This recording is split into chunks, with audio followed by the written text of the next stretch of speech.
Gravy নিয়ে আসো না। আসসালামু আলাইকুম এভরিওয়ান, কেমন আছো তোমরা সবাই? আমি আলহামদুলিল্লাহ বেশ ভালো আছি। Welcome to Farzana's tiny world. নতুন একটি ব্লগ শেয়ার করতে যাচ্ছি। আশা করি ব্লগটি তোমাদের খুব ভালো লাগবে। তো দেখে কিন্তু অবশ্যই কিছুটা হলেও বুঝতে পারছো যে আসলে কি রান্না করতে যাচ্ছি বা কি তৈরি করতে যাচ্ছি। হ্যাঁ বন্ধুরা, আজকে আমি বানাতে যাব হচ্ছে চিকেন বারবিকিউ। তো সমস্ত প্রিপারেশন ছিল হচ্ছে বাহিরে আমরা এই ঠান্ডা ঠান্ডা ওয়েদারে চিকেন বারবিকিউ খাবো, কিন্তু যখন অলরেডি অলমোস্ট সব কিছু আমরা প্রিপারেট করে ফেলেছি তখন হঠাৎ করে কেন যেন বৃষ্টি শুরু হয়ে গেল। তো ছাদে তো তাহলে আর বারবিকিউ করা যাবে না, তো এখানে আমরা সব কিছু ঘরেই ম্যারিনেট করে নিচ্ছি। যদি বৃষ্টি না কমে তাহলে আমরা আসলে চিকেন তান্দুরিটা করে ফেলবো। আর এখানে সকল ধরনের মশলা হচ্ছে রেডি করে নিয়েছি, একে একে সবগুলো মশলা একসাথে মাখিয়ে নিচ্ছি। এখানে আমি সরিষার তেল দিয়েছি, সয়া সস দিয়েছি, টমেটো সস, আদা রসুনের পেস্ট, একটু গুঁড়ো মরিচের গুঁড়ো, তারপর হচ্ছে একটু হালকা করে হলুদের গুঁড়ো, তারপর একটু ফুড কালারও দিয়েছি আমি, যাতে একটু কালারটা সুন্দর হয়। আসলে সব কিছু ঠিকঠাক ছিল, হঠাৎ করে হলো বৃষ্টিটা চলে এসেছে। কি একটা অবস্থা!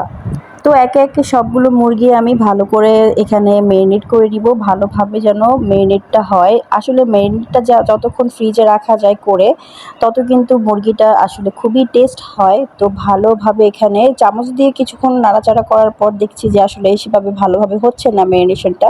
তো এখানে হাতের কাজ আসলে হাত দিয়ে না করলে হয় না।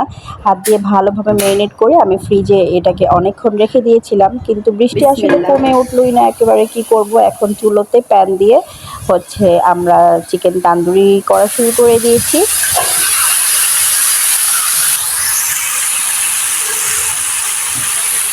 বেশ কিছুদিন ধরেই আসলে একটু ছাদে ঠান্ডা ঠান্ডা বাতাসে ভিতরে বারবিকিউ করার অনেক ইচ্ছা ছিল, কিন্তু আজকে তো সেটা হয়ে উঠলো না। কি আর করার। এখানে হচ্ছে আমি বড় যে পিসগুলো সেগুলো হচ্ছে আগে প্যানে দিয়ে দিয়েছি। আর দুইবার ভাজলে কিন্তু হয়ে যাবে, খুব বেশি একটা না। আমরা যতজন মেম্বার আসলে ততগুলোই পিস নিয়েছি, খুব একটা বেশি নেইনি আজকে। তোমাকে তোমাকে তোমাকে তো যায় বাংলাদেশ।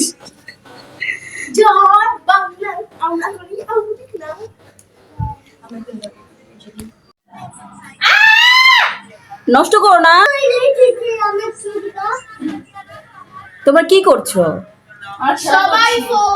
অপেক্ষা করছো বারবিকিউ খাওয়ার জন্য? বারবিকিউ হবে না তো চিকেন। তান্দুরি কি খারাপ নাকি? হ্যাঁ না, কোনোভাবেই খারাপ না। তো প্রথমে হচ্ছে আমি একেবারে ধিমি আঁচে হচ্ছে কিছুক্ষণ রান্না করার পর ঢেকে দিয়েছিলাম, যেন ভিতরটা ভালো করে সিদ্ধ হয়, বিকজ চিকেনের পিসগুলো কিন্তু একটু বড় বড় ছিল। তারপর যখন দুপাশ একেবারে ভালোভাবে একটু লাল লাল হয়ে গেছে তখন চুলার আঁচটা বাড়িয়ে দিয়ে ভেজে নিয়েছি ভালোভাবে।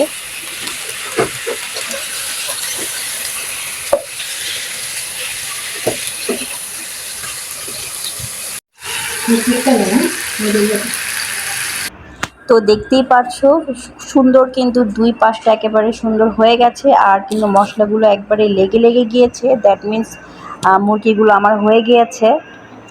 এখন কিন্তু আর চুলায় রাখার কোনো প্রয়োজনই নেই, এখন দুই পাশ হয়ে গেছে। এখন আমি এগুলোকে নামিয়ে নিব, তারপরের যে চিকেনগুলো সেগুলো হচ্ছে আবার ভাজার জন্য দিয়ে দিব। আর দেখো কতটা সুন্দর হয়েছে কালারটা, ভিতরটা কিন্তু একেবারে ভালোভাবে সিদ্ধ হয়েছে, কারণ প্রথমে আমি একটু আঁচটা কমিয়ে দিয়ে সিদ্ধ করে নিয়েছিলাম। আসলে এভাবে করলে কিন্তু ভেতরটাও কাঁচা থাকে না। অনেক সময় দেখা যায় যে আমরা চুলোতে দিয়েই একেবারে চুলাটা বাড়িয়ে দিয়ে রান্নাটা করি বা এই তান্দুরিটা করার ট্রাই করি, তখন হয় কি উপরের যে স্কিনটা সেটা পুড়ে যায়, আর ভিতর অবধি কিন্তু আসলে সেভাবে সিদ্ধটা হয়ে ওঠে না। তখন খেতে গেলে অনেক সময় মুরগির যে রক্ত সেটা কিন্তু দেখা যায়, আর সেটা দেখলে কিন্তু আর খেতে ইচ্ছে করে না।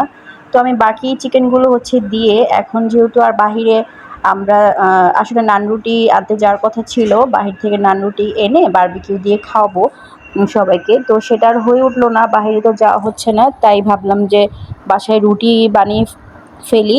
তাই এখানে রুটি বানানোর প্রিপারেশন চলছে, আর রুটিটা হচ্ছে সবাই মিলেমিশে আমরা বানিয়েছি। আসলে এটাই কিন্তু একটা প্লাস পয়েন্ট, সবাই একসাথে থাকলে হয় কি যে কোনো একটা কাজই কিন্তু খুব তাড়াতাড়ি শর্টকাটলি করে নেওয়া যায়, আর কারো উপরই আসলে সেভাবে কষ্টটা হয় না। আমি এখানে চিকেনটা বারবার দেখছিলাম, মাঝে মাঝে রুটি বানানোতেও হেল্প করছিলাম। আর আতিয়া সোনা মাশাল্লাহ অনেক গুণের, ও হচ্ছে আমাদেরকে হেল্প করছিল। ও যখন দেখছে আমরা সবাই বানাচ্ছি, ও বলছিল যে হ্যাঁ আমাকে দাও, আমি একটু তোমাদেরকে হেল্প করি। তো হয়ে গেছে আমাদের চিকেন তান্দুরি আর সাদা রুটি বানিয়েছি। যেহেতু বৃষ্টি হচ্ছিল বাহিরে, ইচ্ছা ছিল হচ্ছে কি বলে এটাকে, কি রুটি জানো, তন্দুর রুটি না, না না নান রুটি আনার, সরি। তো নান রুটি তো আর আনতে যেতে পারলাম না, কারণ বাহিরে বৃষ্টি হচ্ছে, তাই ঝটপট হচ্ছে সাদা রুটি দিয়ে এটাকে খাবো। দেখি এখন টেস্ট কেমন হয়েছে। শর্টকাট তো বানালাম। একটু গ্রেভি নিয়ে আসো না।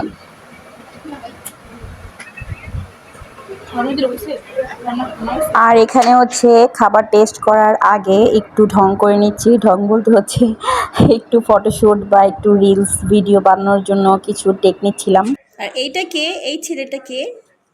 বেবি বাবা, মামুনি, মামুনি কি খাচ্ছ?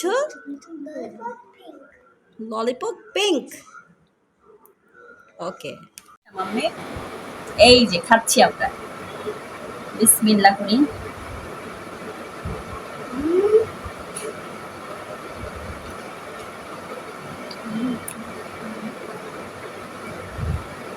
That's awesome. অনেক মনে হয়েছে। হ্যাঁ, 10 out of 10.